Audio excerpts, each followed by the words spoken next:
This is Eating Crow with Pete Durand. Hey everyone, welcome to part two. Well, it's really the first part. We're just trying it again of a thrilling episode of the Eating Crow podcast. I have Mike Howarth on the call today. Mike, calling in from the UK. How are you today? Really, really good. Thank you. Well, thank you for doing this. I know it's late in the evening for you, and I appreciate you taking the time for us. So for me, this is kind of nice because I get to redo all the horrible introduction stuff I did last time and jump right into the meat of who you are and why what you do matters. Mike and I connected on LinkedIn several months ago.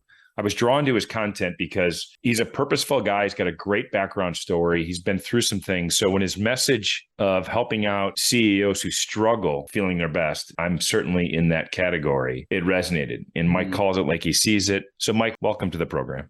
Thank you. Let's just jump right in. How did you start targeting CEOs? What was the draw to that audience for what you do? Fundamentally, I resisted every single step of the way. It's inevitable. You mentioned before, some of the past successes and challenges, and me coaching CEOs, me coaching leaders, entrepreneurs, leaders. In many ways, it's a representation of my business and who I am. Okay. So not necessarily how to kind of land this succinctly. Yeah. Is it because you think like a CEO? And I'm going to drill back into your background a little bit, which is important. You went through a bit of a rise and fall in your own journey, right? Where you were on top of the physical world, you were a champion lifter, and then you had this dramatic, set of injuries that really changed your physical, mental, and emotional well-being. So then you had to figure out, how do I build this back up? And it was some dark times, right? And yeah, as a CEO, I've been kicked in the teeth. I've been knocked down. And sometimes as a CEO, the only person there to pick you up is yourself. Yeah. I mean, that's what I'm kind of struggling to convey, that specific point, because you can only play the cards that you dealt with. And if I look back, the experience and understanding and the determination that I've had to express in order to be here, it makes sense that I am in an extreme minority. Now, me being me, I don't see it that way. And over time, I used to have, in the past, I had a women's online behavior change transformation program, and then it was men's. And the more and more of this I did, the more and more I realized that I vibe with people that have achieved success, that always want more, that are willing to do the work. And once you get them on board and you're able to facilitate their own achievement towards their highest goals, they're really quite easy to get along with. But trying to get to that place is difficult, because imagine that you're successful in all areas. Like, you haven't got a clue what you can do because you're maxed out, you're tapped out. So, even conveying this point, it's not easy. I'll tell you what is easy. I'm talking about health, talking about habits, talking about how we systemize the approach towards achieving the goals that we don't even know that we can achieve. Hey, what a bumpy introduction to a podcast as well as trying to convey that. I think it's not easy. But I'll tell you what, though, just to compound and reflect this fairly, just to kind of repeat back what I mentioned before in clear fashion. Yeah, I've kind of lost it again. And let's just move on. Wow.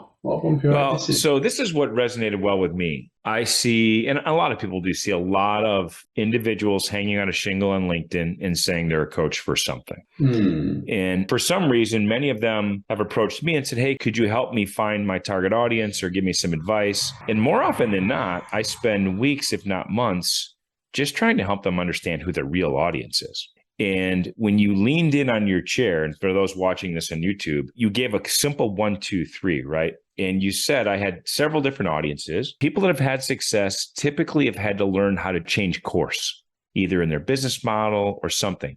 So those 3 factors are so important in helping someone talk about their health and make meaningful change.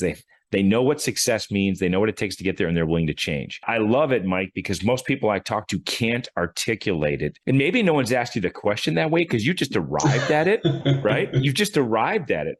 But now when someone asks you why CEOs, you just got the answer, right? They've tasted success, they understand the hard work, and they're willing to change. I love that. You transition into habits, which I believe we talked about this last time, is a core part of what you do. And I think it's habit and two other things that you think are critical. What are those two things? Yeah, there's a few considerations in terms of the premise, right? So making small changes in your habits means that you can achieve a sustainable, systemized, productive, positive result, even in an ever-changing environment like a work situation or the marketplace, which is, the one thing you can rely on is change. So having a solid structure and focusing on what changes gives us some hope to be able to continuously have that certainty that we need in order to thrive in the marketplace, in our lives, in our business, and to be innovative and creative and forward-facing. So number one is habits. And again, they're simple, they're specific, they're actionable, and they're achievable. The other one is to have a vision. And we do this in business all the time, right? You'll do like unbelievable future pacing with your business, with your vision, with your hockey stick, your J curves, and in health, it's like, I just want to lose a bit of weight. And it's like, okay, that might not necessarily work because it's not as emotionally charged and it's not as sort of forward facing. And, we do that in our health, or we will be wise to do that. Now, straight away, as soon as we open that gap, the question is, well, how on earth do we do that? And we just literally use the systems that are proven within A, the marketplace, and B, business. A couple of them: know, like, and trust. Well, if we know what we're working on in our day-to-day habits and routines, and we learn to enjoy and like the challenges that bring us, then we can trust that we're going to achieve our highest goals just in the same way that when I had someone on LinkedIn, at some point they're going to be nurtured toward a positive message. You're going to be able to gain some information and enjoy the challenge which life brings. And they're going to be able to know that if indeed they do become one of my clients, or they do listen to my message, then they're going to trust that they're going to be looked after. Because ultimately, if there's 100 ways to approach a health challenge, there's only really one way that works for you. There's only really one way that works for you. You said something interesting, and it was subtle, but I think it's very important. In the beginning, you said, because we're in this ever-changing world, it could be our personal lives, the markets that we're in. So these little habits begin to form long-term sustainable successes, right, in movement. And for me, those little habits formed 30 years ago. And the first one was, to your point, there are very few things I can control during my day. And at 5:30 in the morning, no one's scheduling a meeting. My wife and my kids were still asleep. I didn't have to go to work yet. And even when I traveled, that time in a hotel was still mine. But as soon as I get into my meetings or a child's practice or somebody gets sick, and someone throws me a curveball that becomes the first priority, I lose control of my little habits. And for some people, it might be in the evening when they're home, whatever. But for me, that first thing in the morning allowed me to form a habit that I had control over. So when you talk with your clients, how do you address, because I'm sure CEOs, very busy, they start with, Mike, I just don't have time. How do you help them rethink their approach to time? Nice. So if we imagine, we go just to one side, and we imagine Henry Ford invented the car. And he said, if I gave them what they wanted, I'd give them faster horses, right? Because ultimately, the solution that he provided was completely left of field. He started with, I suspect, what was wrong with the horse. Now, I don't like horses, but I imagine that they poo everywhere, they kick people in the heads, and they're unreliable, and this is scary, right? I mean, gee whiz, I would never get on a horse and flip and fall over straight away. But we start off with the problem. You have to feed them, they die. There's a long list of things that are not good. Right. And then you can create what you want. So I want something that's automatic, something that's can work all year round, somebody can carry more than one person, somebody that doesn't die. And that's when you start to form what would be a positive process, a plan, an intention. But we always start with problems, right? We don't start off solution aware. We start off problem where I'm overweight, I've got no energy, I've got no productivity. And we always get into a position where we're like, well, do we want to improve or not? And are we willing to stick to a process to provide the capacity for our own success? And that's unfortunately, when it comes to what I do, often the case that we, especially as men, can unfortunately once again find ourselves in a hole, find ourselves in a stressful situation, find ourselves either overweight, burned out, an argument with the missus, something triggers our brain and body to say, you know what, I've had enough. that's it. And there's always that spark that drives the change. So with regards to the habits, very simple. There's a book called A Talent Code by Daniel Cole, which talks about this extensively, in the sense that 50% of your brain is myelin. Now, myelin surrounds the motor neurons of the brain. So if we're going to sheathe those motor neurons associated with the positive habits and behaviors that can become part of our identity, then we need to be activating them continuously, frequently, consistently.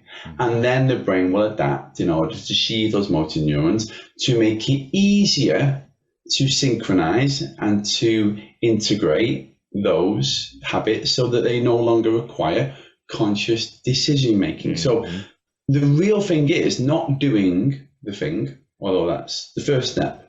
It's sticking to the thing long enough that we don't have to think about the thing. Let's not avoid the reality, which is that the solution is something that we do without thinking, creating a new normal. As an entrepreneur, we have things like the thrive and survive. In weight loss journeys, we have the yo-yo. 85% of people put all the weight back on within 18 months. By having a systemized approach where we focus on habits and myelination, we overcome self-sabotage, we overcome guilt, deprivation, restriction. We get out of this up and down of life and our habits. So the key thing with this is it works. And gee whiz, if you're a CEO, you just don't want to be messing around with things that aren't proven, that aren't going to work, because then you're just not interested. You get bored. And then it stops working. So I think that's another consideration. As long as I know something's going to work, I don't actually care how long it takes.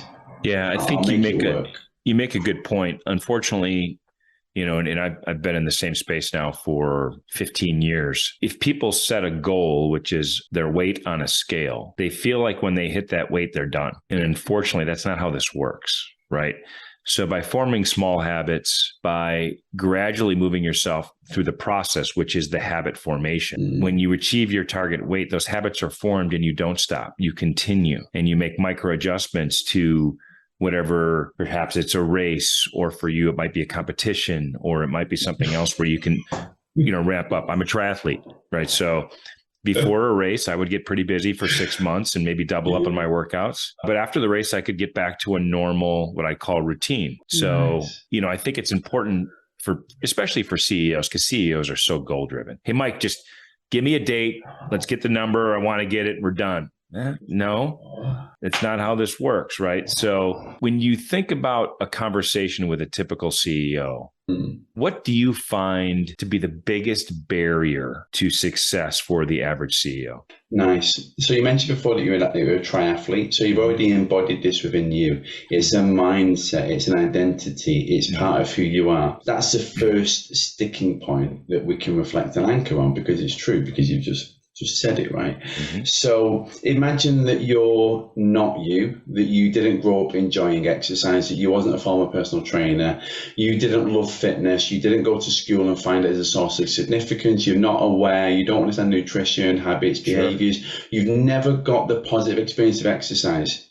Me and you speaking to that person, nothing we say is going to land, because there's nothing to anchor on. So traditional health, fitness approaches from a place of authority or experience or of perception, from what we know, it's just irrelevant. It just goes in one ear, comes out the other. Oh, that's such a good point, Mike. It's such a good point that people forget. I've been leading a lot of research with stroke recovery groups. And what I've learned in those discussions is the same thing.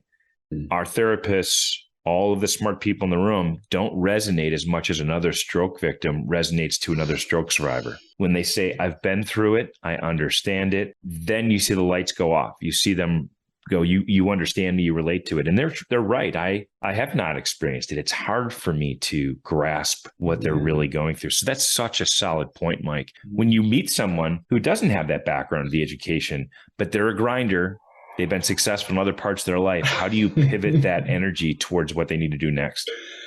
Nice. There's a couple of things that we probably want to look at, and they're not easy. But straight away, there's a book called The Art of Learning by Josh Waitzkin, which was talked about this, and he was a world title kickboxer, chess player as well. The book Finding Bobby Fischer with Lawrence Fishburne was his life story. Okay. We can look at how we can create this rigidity. I've never been good at exercise. I don't like working out. I'm not as fit as you. I'm not as motivated as you. We can get all this blinkeredness, this avoidance, and this inaccuracy of thought, and just say, cool, so you're a CEO of a multi-million-pound business. You're a driven, successful leader in all areas. Was it like that from day one? Like, oh no, day one I didn't have a clue, I didn't know what we were doing, I was winging it. And we can have that conversation and really peel it back to the fundamental starting points of perhaps selling lemonade on their back garden, that sort of thing. Say, you know what, it's part of who you are, but you wasn't always as good as you are now. In fact, for quite some time, from what you're saying, a lot of the time you was A, not very good, and B, you just didn't give up, but C, you always learning. How can we use that with where we are now? And what are the benefits towards your health that's going to serve you in your business? Now, don't forget, they've had this spark, they've had this call to action, and they've looked at this bigger vision, and they're looking towards improving their health, least of all to improve what is important to them. Because if you've looked all your life to succeed as a business owner and you've got a legacy, you want to make sure that you're able to enjoy that. So now the main lever for positive change within that frame is your health, to have a quality of life, to be able to be present and positive with your family. So there's a way that we value, link the benefits. But least of all, we just point out the reality that, if you want to get good at something, you're going to have to be a bit crap. You're better off being a bit crap with me for 12 weeks. I'll make you less crap. You'll feel better. You'll be motoring away because, but then again, you tend, this is a very novel conversation to have. You tend not to even need to have these conversations. I find in my experience, the more successful someone is, the kinder, the more empathetic, the more understanding, the easier they are to coach. Like it's extremely remarkable. You just want to know they're looked after. As odd as that seems, you don't know the macros and the complexity. They're just like, do you know what? I know what I need to do. Can you guide me through this process? They might not be as effeminate to say that, but that's what it comes down to.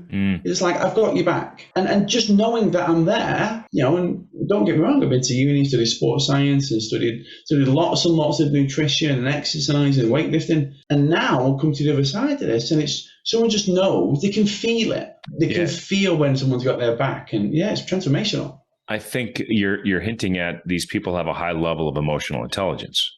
Yes. Right. And at some point, if they've achieved success, and by the way, there are exceptions to every rule, but most of the people that I deal with at the C-suite level that have achieved success have been very good about surrounding themselves with mentors, right? People who can challenge them in business discussions, question financial decisions, leadership decisions, and coach them.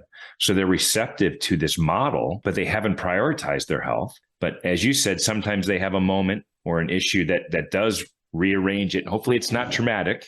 Right. But when they do have that wake up call, they're quick to make the adjustment and say, Mike, you're the expert here. Guide me. And then I'll do the work. And they're used to being measured, right? Their success is measured every day. So dashboards and results are commonplace. Yeah, absolutely. I mean, accountability is key. And trust is key, and having a process and working with experts that have achieved the results. I think there's a value in all of this, and when it comes together, it's really quite magical. And a couple of examples is this time last year when I had a minor infection, got sepsis because of a small knee infection that unfortunately kind of turned out quite catastrophic. And then I was like, sort yourself out, Mike, come on, play the game. And I lost 32 pounds in 12 weeks. So it's very easy for me to talk about, obviously while running a business, it's very easy for me to talk about how to achieve something that I've already done. So kind of like the burnout thing. And I think that adds another level of authenticity. And, I wouldn't buy a Tesla car from, say a salesman that drove a petrol car. I wouldn't do that. So I think that's an added value in the sense that I coach people, specifically men, of a certain demographic and psychographic, to achieve results which I am happy enough to say that I have. You know, most 40, 50-year-old men have a few injuries. Well, you know, so do I. And that sort of thing. So I do think that's not necessarily wholeheartedly always obvious and indeed common.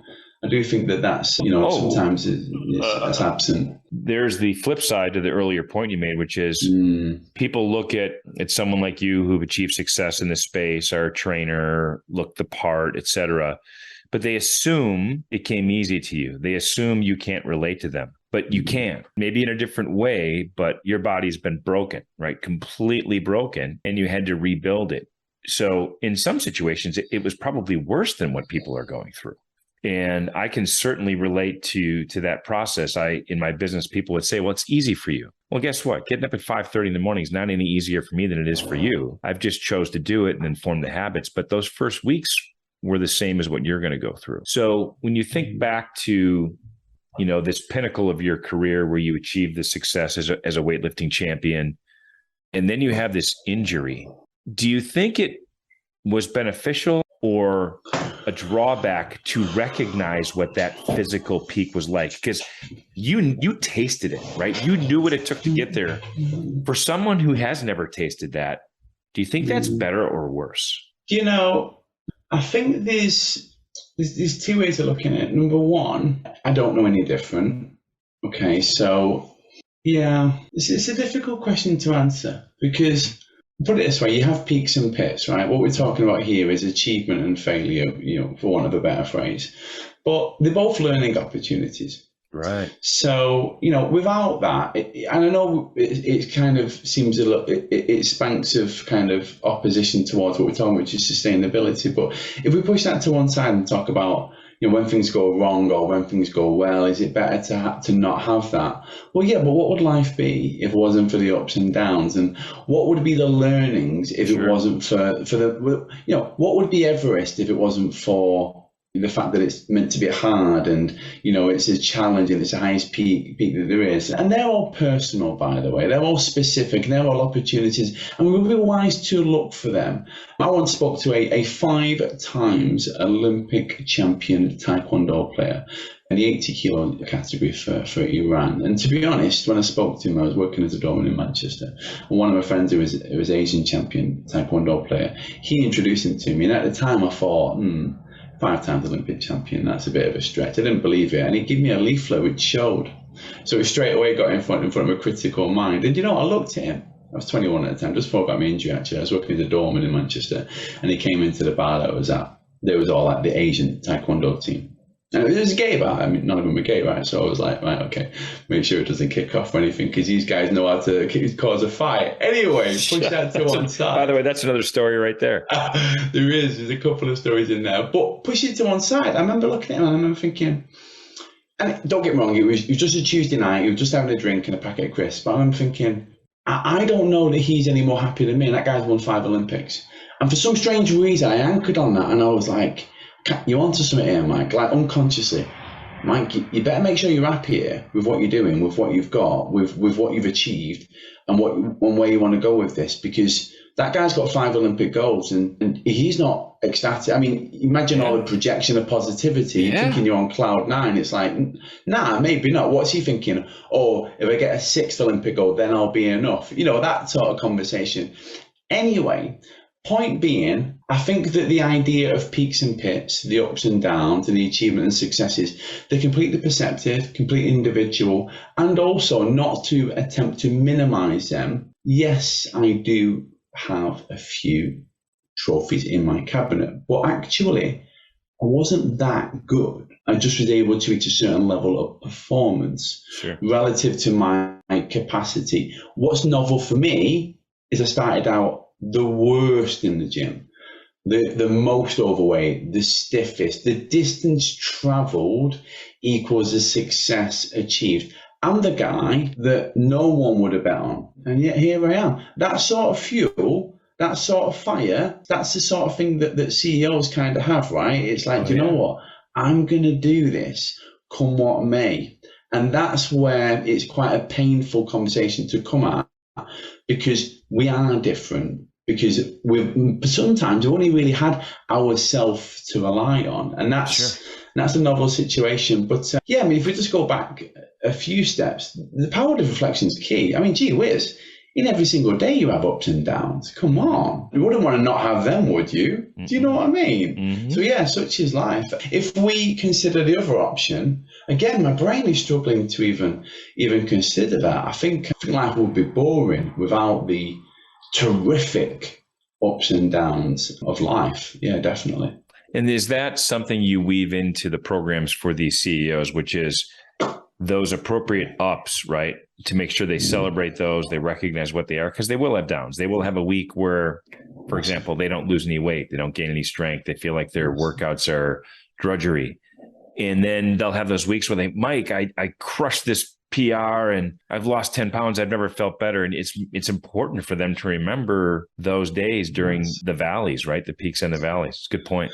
Yeah, definitely. And, sometimes, like, for example, it's like week 3 or 4, you get a bit of a lull. I've created a little bit of a mind vitamin halfway in, which talks about this. Like when you're halfway into transformations, week 6, you're far enough from the beginning and you're in the middle, right? You're going to be a little bit bored. There's no urgency. You might be a little bit complacent. The novelty's worn off. Absolutely. And you might fall back a little bit. I love, and this is odd, but I love, and I mean the word love, when clients have a bad week, a bad few weeks. I've had clients that have joined the program and their entire worlds fell apart not long after they joined for reasons that we could never have predicted, by the way. Because here's my mindset. It's like, I know what I'm doing. We can optimize this. We can make it work. And we can come towards the end of the process and reflect on why what we did was the best option at the time. Like, it's a fantastic mindset to be in. Like, come what may. In the past, don't get me wrong, when I first did this, imagine personal trainer, me, right? Numbers, spreadsheet, ask this question, ask that question, That's how you were trained. Yeah. Yeah, well, yeah. You're like so many levels of ignorance you could suggest, but just lack of awareness. Whereas now, I'm just like, dude, I'm going to look after you. Like, just bear in mind, we are going to get a great result. And this is going to be a lot easier than you think. Here's a quick one, right? When my clients leave, for example, a call, and they have goals, and they're easy, I'm like, be mindful. Easy to do is easy not to do. Be mindful. We want them to be in between easy and difficult, where we have to remain focused and pay attention. But if we don't, then we lose that. And it's almost like we may as well not even attempt to use this methodology, because it's a balance. That word, balance, we avoid the excess, we avoid the egotism, we avoid the unconsciousness. It is a balance. Sure. It really, really is. When someone is looking at their day, how much time do you spend with a CEO breaking down their day and helping them reestablish their priority? Is that part of what you do? Yeah. So during a coaching call, we'll reflect on the achievements. Okay. So I want to know what's gone well. Now, if you're driven, you're committed, you've got a lot of data, a lot of accountability, a lot of structures, no one might ask you, what's gone well? Give me 3 things that have gone really well that you're happy with. And it's a very novel way to start a coaching call, but you do want them in the right part of the brain thinking about what has gone well and recognizing that and realizing that, so that they can then look towards what else they can achieve. Because it's easy. We get busy. We've got stressful lives. We've got goals and targets. We've got ungrateful brains. I mean, it's a superpower for achievement, but at the same time, it lowers your well-being. So then we're going to move into these habits. Then we're going to move into, the basics, exercise, nutrition, behaviors, whatever the main focus is. A lot of guys, like, sometimes they've got a drink habit, they want to knock on it. It depends upon where they are within the process. But the key thing is that we're getting the truth on the table that we can then use to set some meaningful goals. Above and beyond that, they'll do some homework to improve the mindset. We'll track the data. And that's pretty much it. What I like to do above and beyond within that is just chat and just vibe and just see how they're doing. Because above and beyond this, don't get me wrong, you're coaching muscle gain, you're coaching energy, you're coaching positivity, you're coaching a person. It's like, are you good? Like, how are things? You're teaching them to look and feel their best, but also become better role models, which is something that's in your tagline. who are you speaking to them about who they're becoming a role model? It's important. It's kind of part of their why, I would assume. Yeah, definitely. In terms of the value chain, family. Okay. Absolutely. Family. Does it even need explaining, right? The more conscious you are, the more aware that you become about the influence you have on each other. Like, it's overwhelming, right? I mean, it's just like, wow. But I don't know. This is probably an area where many CEOs don't realize this, Mike, right? They don't realize the subtle behaviors and the influence they have over their family, particularly their children. And their spouse and their children look at them differently, right? Their children look at them as if whatever Mike does, I should be following, right? And sometimes it's conscious, sometimes it's subconscious. Like if you have a bottle of water in your desk, they may not realize it today, but 3 weeks from now, they're going to remember the bottle of water. If you have a 32-ounce soda pop, they'll remember that too, right? Yeah. Your spouse looks at you a bit differently because you're partners, right? And they want quid pro quo. Like, if I'm committing to this and I'm doing the work, I'd like you to be doing the same thing. So it's a different type of relationship, but I think they get so caught up in providing and working and thinking they've got to put, money in the bank, and they forget to realize that if they would ask their children or their spouse, their number one priority would probably be their health. Maybe they don't process that. Yeah. You've seen that Rocky film, yeah. Kid, haven't you? Mm-hmm. Have you seen the one with the child where the kid's like doing all the things that Rocky does? Yep. Yeah. It hits me that. I mean, kids pick up everything. They do. Kids pick up everything. Whatever I bring to the table in my life, whatever impact I have on those around me, that comes from society, my upbringing. We can become cognizant of this stuff. It stops with me. Mm-hmm. It does. It stops with me. Like, once you become aware, then the question is, what are you going to do about it? And that then becomes an overwhelmingly powerful way to question, like, who are you? What are you doing? That sort of thing. Because the last thing I want is for my problems to be someone else's problems. Sure. And I tell you what, if it means that I hire a coach just to level me out, just to straighten me out, then I'm in. Yeah. When you get into the heart of the program for your clients, what's the bigger struggle? Is it nutrition or exercise? You don't even need to exercise. Interesting. You don't even need to. Exercise is like getting into your body, it's being mindful, having a day-to-day routine. It's a form of escapism consciously. Your nutrition as well is another one, because that's like a tip of the iceberg situation based upon your behaviors, on your habits, on your emotional well-being. I'm going to suggest that getting to a place where you have control of your nutrition, you've improved your relationship with your food and yourself and your capacity and ability to maintain such during change, it is something that men struggle with, least of all because they might not want to have a conversation about emotional eating and self-sabotage. Sure. Which is, just generally speaking, as an aside note, guys will exercise towards their fitness goals, whereas when I used to run a women's program, that they lean into the nutritional changes and the dieting more. Men like to work out, but I tell you what, you can run for an hour and burn 800 calories. If you eat for an hour, you're talking 8,000 calories. I mean, it's a bit of an extreme example. But the unconscious mechanisms, obviously the obesity crisis, 78% of people in America are overweight. So it's going wrong in a big, big way. So I'm going to be very, very blunt and say it's the nutrition, it's the application of conscious, purposeful effort, which is shining a light on, well, if you're happy, then how come you're still struggling with these? I mean, I wouldn't be so forward, but the question to ask is, why is one struggling with these, sugary, high carb, this alcohol, these donuts and this chocolate, what are we soothing here? Yeah, what are we sedating? What are we medicating? It's the only drug you can't quit entirely, right? You have to eat, you have to drink something. It's not like you can quit alcohol. You can quit smoking. You can quit a lot of things, but you can't quit eating. I had this conversation today with a coaching client. I was like, right?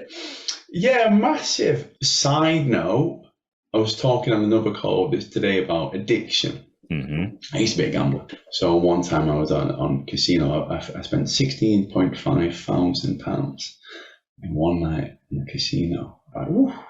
Yeah, that's easy. You just don't do that again. My brain was like, Mike, don't do that again. And that was the end of that one. Easy. But with food, you can't just not eat. Yeah, good point. Like, you can't just not eat. You've got temptations, you've got distractions. You go to a supermarket and do you know how many hundreds of types of chocolates there are in a supermarket? Well, and think about how many social interactions are driven around food and drinking. So especially when it's part of your job. Yeah, you're around it every day. So you hit a couple of things that are important. Number one, there is emotional eating, right? Where you're just doing it subconsciously and you don't realize it's happening. My mom has been challenged with it all of her life, still is. It's a big struggle.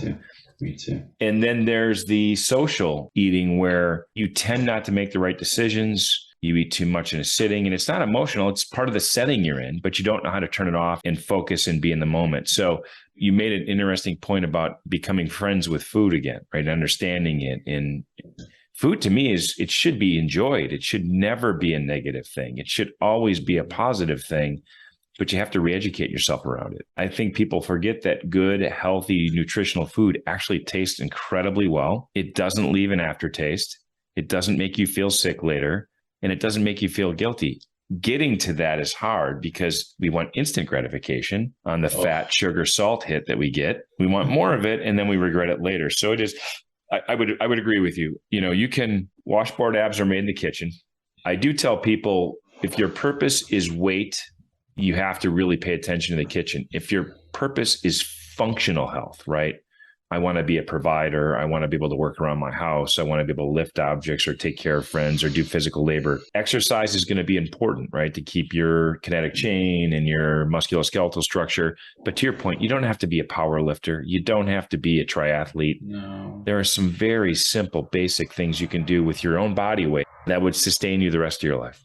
Yeah, absolutely. And finding whatever that is for you is something that you have to go out there and implement and test and reiterate. It is trial and terror. The easy way to bypass that, just to make a very hopefully useful point, is, you know, what did you like when you were younger? Mm-hmm. Like, what sport did you like when you were younger? Right, let's cut a long story short. Let's go back to that, because you might well find that there's your answer. That's the only reason I do weightlifting. Mm-hmm. That's the only reason, because when push comes to shove, I don't need to try to, even with flipping one leg, I don't need to try to enjoy it, because I already do. Mm-hmm. Plenty of times, you'll find people in situations where they're purchasing exercise and diet plans, and if we go back a little bit, like, no one knows you the way that you know you, what you like, what you dislike, what affects your gastrointestinal tract, what your sleep pattern is great, what an ideal working day is like when you're not stressed. And that's a really transformational, important message, because the mechanics, what's your goal, what's the point, what is it that you're trying to achieve, that's essential, because then you can start to throw strategy to that, tweak the environment, pave the critical, pave the path, point out the critical steps. You can do all the structural stuff once you've got a clear premise and purpose. But, on a simple level, it's like, can we have some fun? Mm-hmm. Can we laugh? Can we do something that's, can we not be serious? How about we do that? You burn more calories laughing than crying. Can we lighten up? Like, it's like, things aren't that bad.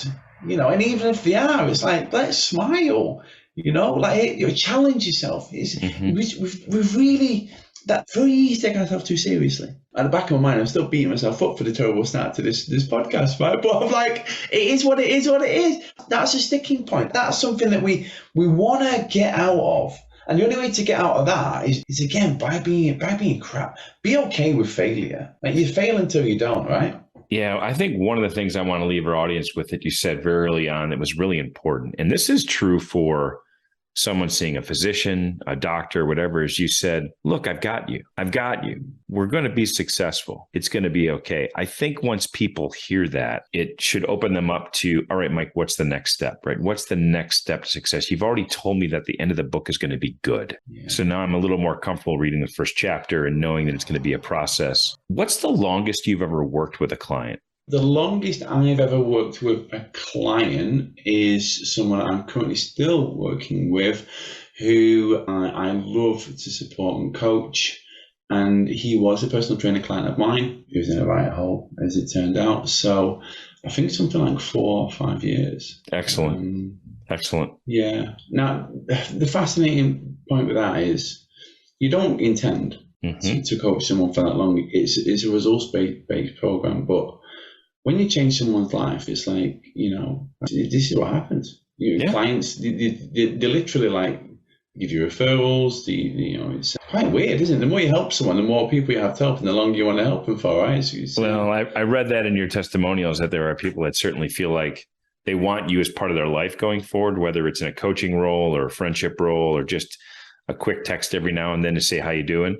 I think that's important. And I think a lot of people forget that if you do this right in your particular role, and even in my role as a consultant, you want to work with people who you can relate to and like, right? So even this podcast, I've done so many episodes, but I've created relationships with people because I'm fascinated by their story, and you want to figure out how to stay in touch with them and learn from them going forward. So I think it's probably a two-way street. Mike, do you want to share with anybody how you structure your program, how it's priced? Is it all customized depending on the customer, or how do you typically do it? I want to leave our audience with that. Yeah. So you're absolutely right in the sense that it is customized, although there is clear processes in the program offers. I always am mindful that I want to make sure that I can help somebody and that they're a good fit for, least of all because of business and ADHD. So when I bring someone on board, I want to make sure that we're going to open up and we're going to change each other's lives, and that it's safe for us to proceed. So yeah, it's transformational from the beginning. So in terms of the strategic habit-based changes, simple. And you can take this and just use it. Changing 2 to 3 things per week. The Kaizen approach. Changing 2 or 3 things, manageable, specific, fundamental, each and every week, over 12, 13 weeks. That adds up to 20 or 30 habit-based changes. You're going to be in a much better place just by doing that. And again, that's something that we can all implement. Another consideration is 4-week blocks. I ask my clients when I coach them, give me 4 weeks to map out the specifics around what we need to focus on, what the pinch points and triggers are, what the structure should look like, and what your bigger vision is. Gee whiz, most people, when they make a decision they want to improve their health, they want it yesterday. Yeah, of course they do. Think about it. If we give these things 4 weeks, then we can really diagnose the problem, really accumulate some solid aims towards a solution. And then, for example, at the back end, the last 4 weeks, you can really go for it, right? You can achieve so much in that sort of time. So that's the way that I would map out the overall program, the overall process. On top of that, there's structure, there's a mindset syllabus, there's personal development programs within that. And then, we get to dive into their successes, their challenges, gain more insight and awareness of their situation, hold them to account and ask them, how have you got on? Because here's the devil's in the detail. The value's in the implementation. A lot of the time we know what to do, but if we're not doing it, then how do we even know? And, I said it when I posted today, knowing and not doing is the same as not doing. So a lot of the value is in the result for me. Mike, thanks so much for taking some time today. I know our audience probably learned quite a bit, and I will put how to reach you in the show notes so people can find out how to learn more about your program. And I'm grateful to have you on the show and look forward to staying connected, buddy. Thank you. Thanks for checking out Eating Crow. Like and subscribe so you never miss a video.